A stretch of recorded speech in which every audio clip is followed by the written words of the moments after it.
Hello students, welcome to my channel easy learning accounts. आज की इस वीडियो में हम एक न्यू चैप्टर पढ़ेंगे, बहुत ही इंटरेस्टिंग चैप्टर पढ़ेंगे जिसका नाम है higher purchase system. Higher purchase system क्या होता है पहले उसे समझ लेते हैं, फिर चैप्टर में आगे बढ़ेंगे।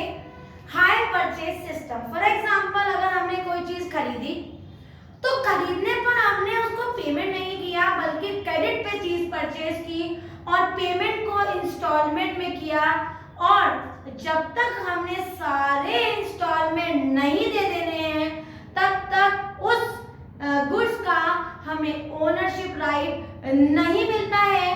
तो ऐसे सिस्टम को कहते हैं हायर परचेज सिस्टम। एक बार रिपीट कर देती हूँ, वो सिस्टम जहां पर हम गुड्स परचेज करते हैं क्रेडिट पे और जिसका पेमेंट करते हैं इन इंस्टॉलमेंट, जिसमें इंटरेस्ट भी इंक्लूड हो जाता है, क्योंकि कोई चीज को अगर मैं इंस्टॉलमेंट में दूंगी तो नॉर्मल बात है बेटा, जितना भी पेमेंट मेरा रह जाएगा उस पर मुझे इंटरेस्ट भी देनी होगी, और जब तक मैं उसका लास्ट इंस्टॉलमेंट नहीं देती तब तक उस पर ओनरशिप का राइट मुझे नहीं मिलेगा। हालांकि गुड्स मिल जाएगा यूज करने को, लेकिन मालिकाना हक मेरे पास नहीं होगा उस एसेट्स को उस एसेट्स के ऊपर मेरा मालिकाना हक नहीं होगा, उस पर मेरी ओनरशिप बिल्कुल नहीं होगी। ऐसे परचेजिंग सिस्टम को कहते हैं हायर परचेज सिस्टम। सबसे पहले इसकी डेफिनेशन देख लेते हैं। It is a system in which the goods are purchased are paid installment which may be monthly installment में पे करें, quarterly 3 months के बाद, yearly और 6 months, whatever the condition or agreement there is, हम उस मोड से पेमेंट कर रहे हैं बट इंस्टॉलमेंट में कर रहे हैं। Such type of system is known as hire purchase system. Goods are delivered to the purchaser. Purchaser को goods तो दे देते हैं, but the purchaser, the owner only, but become the owner. लेकिन जो purchaser है वो owner तभी बनेगा only after the payment of the last installment, जब तक वो आखिरी इंस्टॉलमेंट भी नहीं दे देता। राइट, अब इसमें हमें क्या क्या फीचर्स दिखे। सबसे पहला फीचर क्रेडिट परचेज, उदाहरण में सामान खरीदा हुआ है, अगर कैश में लेंगे तो इंस्टॉलमेंट क्यों पे करेंगे। दूसरा है price paid in installment, installment में टुकड़ों में हम उसको पेमेंट करते हैं, लंप सम नहीं करते हैं। Goods are delivered to the buyer, buyer को या परचेजर को गुड्स दे देते हैं कि भाई गुड्स यूज कर सकते हो, गुड्स तुम्हारे पास ही है, तुम उसे यूज करो, लेकिन ओनरशिप नहीं है अभी तुम्हारे पास। Buyer has the right to use the goods, use करने का पूरा हक होता है बट ओनरशिप नहीं होती है, उसको कहते हैं हायर परचेज सिस्टम। अब एक और सिस्टम होता है बेटा जिसे हम कहते हैं इंस्टॉलमेंट पेमेंट सिस्टम। अब आप सोचेंगे कि ये हायर परचेज में और इंस्टॉलमेंट सिस्टम में क्या अंतर होता है।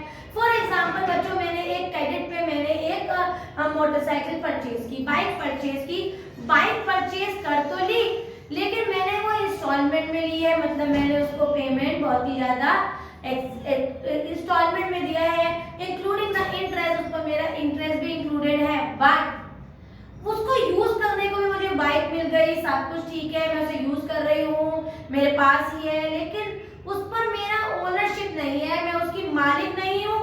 मैं उसकी मालिक तभी बनूंगी जब मैं उसकी सारा इंस्टॉलमेंट पे कर दूंगी। लेकिन अगर एक साइड में एक और एग्जांपल लूं कि बेटा मैंने जो बाइक परचेज की है वो इंस्टॉलमेंट पेमेंट सिस्टम से ली है, तो यहाँ पर क्या होता है, इंस्टॉलमेंट में ये भी पेमेंट जा रहा है, लेकिन बच्चों जो हमारा पोजीशन होता है, ओनरशिप होती है, वो ओनरशिप एंड टू एंड दे दी जाती है कि भाई सामान भी पकड़ो, ओनर भी तुम ही हो, बस टुकड़ों में हमें पेमेंट कर देना। तो ऐसा होता है इंस्टॉलमेंट पेमेंट सिस्टम पे। दूसरी बात जो हमें ध्यान रखनी है, payment of the price is always made in installment. Hire purchase में पेमेंट बच्चों हमेशा इंस्टॉलमेंट में किया जाता है, लेकिन इंस्टॉलमेंट सिस्टम पे लम सम में भी कर सकते हैं या एज पर एग्रीमेंट जो भी डिसाइड हुआ है उसके अकॉर्डिंग हम पेमेंट कर सकते हैं। तीसरा पॉइंट जो हमें बहुत अच्छे से ध्यान रखना है कि अगर मैंने जैसे बाइक की बात की, अगर मैं उसका ही कोई कंटिन्यू करूं और मैं उसके इंस्टॉलमेंट देने से पहले ही बेईमान हो जाऊं और उसको पेमेंट ना दूं, तो डिफॉल्ट ऑफ पेमेंट से क्या होता है, जो सेलर होता है ना वो हमारे गुड्स से हमसे वापस ले लेता है, क्योंकि मालिकाना हक तो उसने हमें अभी भी नहीं दे रखा था, वो लास्ट इंस्टॉलमेंट के पेमेंट के बाद ही देता, तो वो हमारे गुड हमसे वापस ले लेता है, तो उसको कहते हैं हायर परचेज सिस्टम। लेकिन ये चीज हमारे इंस्टॉलमेंट में नहीं होती, क्योंकि वो हक तो ओनरशिप तो उसे पहले दे चुका था गुड्स के साथ साथ, तो क्या होगा, तो वो उसके अगेंस्ट सूट फाइल कर सकता है, कोर्ट केस कर सकता है कि इस बंदे ने हमारा पेमेंट नहीं दिया है, और उस पर सूट फाइल करेंगे, कोर्ट में चले जाएंगे, उसकी कंप्लेंट करते रहेंगे। तो ये बेसिक अंतर होता है हायर परचेज में और इंस्टॉलमेंट में। इसलिए अभी हमने केवल मीनिंग पढ़ा है और फीचर पढ़े हैं, और हायर परचेज और इंस्टॉलमेंट में डिफरेंस क्या होता है, एक में ओनरशिप राइट होती है, एक में ओनरशिप राइट नहीं दी जाती है, ये इनका बेसिक डिफरेंस होता है। अब क्योंकि चैप्टर का नाम हायर परचेज सिस्टम है, तो इसमें दो लोग आ गए, एक हो गया हायर परचेजर जिसने सामान हायर परचेजिंग पे लिया है, और एक हो गया हायर वेंडर जिसने सामान हायर परचेज सिस्टम में वेंडर ने बेचा है, क्योंकि सेलर को हम वेंडर कहते हैं और खरीदार को हम परचेजर। तो इनकी बुक्स में, in the books of hire purchaser, in the books of hire vendor, journal entries का ट्रीटमेंट क्या होगा, पहले उसे देखते हैं फिर क्वेश्चंस करेंगे। नेक्स्ट है हमारा जर्नल एंट्रीज या फिर treatments of hire purchase system in the books of hire purchaser, और दूसरा in the books of hire vendor. Vendor मतलब जो सामान हमें हायर परचेज पे देता है या हायर पे या हायर सिस्टम पे सामान हमें देता है, बेचता है, और जिससे हम खरीदते हैं, हम बन जाते हैं हायर परचेजर। तो बच्चों अगर हम हायर परचेजर के बुक्स में एंट्री कर रहे हैं तो जरूरी नहीं है बच्चों कि हम बिल्कुल जीरो इंस्टॉलमेंट से पेमेंट करें या फिर जीरो कैश पे करें तब इंस्टॉलमेंट बनवा दें। कुछ तो पेमेंट कभी कभार हम डाउन पेमेंट कर देते हैं। तो अगर क्वेश्चन में दिया हुआ है कि जब भी परचेजर ने कोई सामान हायर परचेज पे लिया है और उसने कुछ डाउन पेमेंट भी किया है, तो पहली एंट्री हो जाती है assets account debit to cash account. अगर ये एक्चुअल सिस्टम से कर रहे हैं, एक और तरीका है इसको नोट करने का या इसको शो करने का या ट्रीट करने का, वो होता है बेटा assets account debit to hire vendor and hire vendor to cash. तो बात एक ही है, यहाँ पर मैंने बता दिया कि उस एसेट्स का मैंने a part of payment down payment से कैश कर दिया है। इसको हम एक और तरीके से दिखा सकते हैं, वो अगेन मैं रिपीट करती हूँ, assets account debit to hire vendor, और एक और एंट्री फिर करनी पड़ेगी hire vendors account debit to cash account. यहाँ पर बच्चों में सिर्फ और सिर्फ ये बता रही हूँ कि ये पैसा मैंने थोड़ा सा डाउन पेमेंट में किया है, जो चीज मैंने इंस्टॉलमेंट में हायर परचेज सिस्टम से परचेज की है, राइट। अब जो बचा हुआ पैसा सामान है जो मैंने अभी पेमेंट नहीं किया है, उसके मेरे इंस्टॉलमेंट बन गए, ठीक है। अब हर इंस्टॉलमेंट में मुझे इंटरेस्ट देना पड़ेगा, तो अब जो मेरा एंट्री करने का तरीका होगा वो होगा पहले ड्यू देन पेमेंट, राइट। तो जितने भी इंस्टॉलमेंट बनेंगे उसको इन दो एंट्रीज को रिपीट करेंगे, ठीक है। रिपीट कर देती हूँ, जितने भी इंस्टॉलमेंट बनेंगे बच्चों हम ये दो एंट्रीज को बार बार उतने इंस्टॉलमेंट में रिपीट करेंगे, ठीक है। मैंने एंट्री एक ही बार लिखी है, ठीक है। तो पहली एंट्री बनेगी हमारी ड्यू की, इंटरेस्ट ड्यू की, assets account debit interest account debit to hire vendors account. ये हमारी ड्यू की एंट्री है, जहां मैं बता रही हूँ कि इतने पेमेंट है और मुझे इंटरेस्ट भी देना है और ये पैसा मेरा अभी ड्यू है। उसके बाद एक्चुअल पेमेंट में करूंगी, जो पहला इंस्टॉलमेंट पे करूंगी, तो हायर वेंडर्स अकाउंट डेबिट मैं हायर वेंडर को दे रही हूँ, क्या दे रही हूँ, कैश दे रही हूँ। चेक से पेमेंट है तो बैंक से दिखाएंगे, राइट। तो hire vendors account debit to cash account being installment paid. इसको तो उतनी बार रिपीट करेंगे बच्चों जितनी बार इंस्टॉलमेंट क्वेश्चन में होगा। क्वेश्चन में डेप्रिसिएशन भी आइडेंटिफाई है, तो depreciation account debit to assets account being depreciation made, और लास्ट में जो भी हमारा डेप्रिसिएशन है अगर क्वेश्चन में या इंटरेस्ट हमें देना पड़ रहा है, ये लॉस माना जाएगा हमारा, उसको हम स्टेटमेंट ऑफ P&L अकाउंट में ट्रांसफर कर देंगे।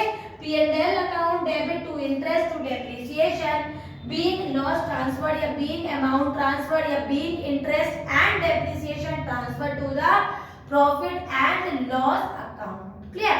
अब इन्हीं एंट्रीज को अगर मैं in the books of hire करूं तो हायर वेंडर में जब मैंने पहले डाउन पेमेंट किया तो हायर वेंडर को तो पेमेंट मिला होगा ना, तो cash account debit to assets account. इसका दूसरा तरीका और भी है, वो क्या है बेटा, जैसे यहाँ पर हमने एंट्री की थी assets account debit to hire vendor, यहाँ हो जाएगी hire purchaser account debit to assets. Clear है? और फिर जब हम पेमेंट करेंगे तो किस तरह से करेंगे, cash account debit to hire purchaser. Clear? तो इस तरह से भी कर सकते हैं, जो मैं बोल रही हूँ वैसे भी कर सकते हैं।